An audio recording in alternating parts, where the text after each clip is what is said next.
শীতের ছাদ বাগানে গোলাপ ফুল এবং অন্যান্য যে সমস্ত সিজন ফ্লাওয়ারগুলো করা হয়েছিল সেই গাছগুলি তো এখন প্রায় শেষ বেলা।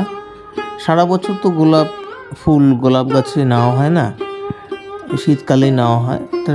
গোলাপ চন্দ্রমল্লিকা সারা বছর গাছে থাকে না, তাই এই সময় গোলাপ চন্দ্রমল্লিকা আমার বাগান জুড়ে, গাঁদা গোলাপ চন্দ্রমল্লিকা এইগুলো তো ছিল। তো এবার আস্তে আস্তে ফেব্রুয়ারি মাসে এবার সারা বছরের গাছ যেমন অ্যাডেনিয়াম, আমার তো ছাদ ভর্তি অ্যাডেনিয়াম, তো অ্যাডেনিয়াম গাছের যত্ন শুরু করতে হবে। বগেনভিলিয়ার ফুল দেখতে পাচ্ছেন। তো অ্যাডেনিয়াম গাছের যত্ন এই ফেব্রুয়ারি থেকে, যেগুলো গত বছর বা তার আগের বছরের গাছ বা অনেক বছরের মাদার প্ল্যান্ট সেগুলোর ক্ষেত্রে, নতুন গাছের ক্ষেত্রে বা 1 বছর 2 বছরের যারা পটে করা আছে সেগুলো না করলেও হবে।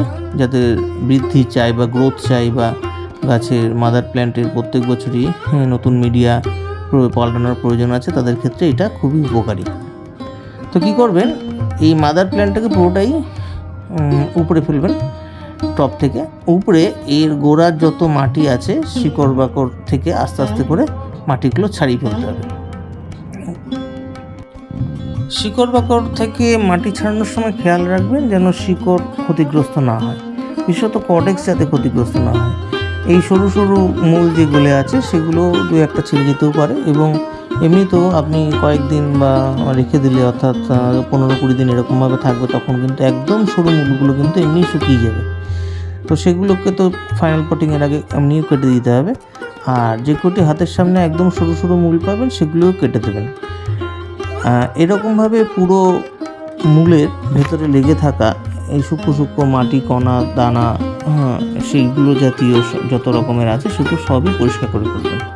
মিডিয়া কী হবে সেটা ভবিষ্যতে বলবো অন্য ভিডিওতে। তো এর আগেও দেখিয়েছি যে মাটিতে বালির পরিমাণ বেশি থাকে, অর্থাৎ প্রায় 50% বালি, 30% মাটি, বাকি তো মিশ্র সার। তো এই হিসেবে যখন গাছ করবেন তো অ্যাডেনিয়ামের মিডিয়া তৈরি করবেন।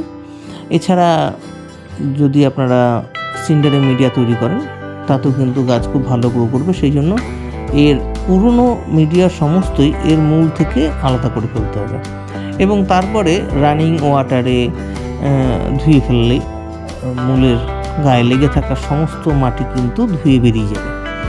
যারা সিন্ডারে করছেন তাদের কিন্তু অসুবিধা হবে না, তারা কিন্তু খুব তাড়াতাড়ি মিডিয়াটাকে ধুয়ে আলাদা করে ফেলতে পারবেন। আর যারা মাটিতে করবেন তাদের পক্ষে কিন্তু বালতিতে করে ভালো করে রানিং ওয়াটারে ধুয়ে নেওয়া বা বালতিতে চুবিয়ে ভালো করে কিছুক্ষণ ভিজিয়ে রেখে তারপরে শক্ত মাটির ডালাগুলোকে আস্তে আস্তে করে মূল থেকে আলাদা করে নেওয়াটাই সুবিধাজনক হবে।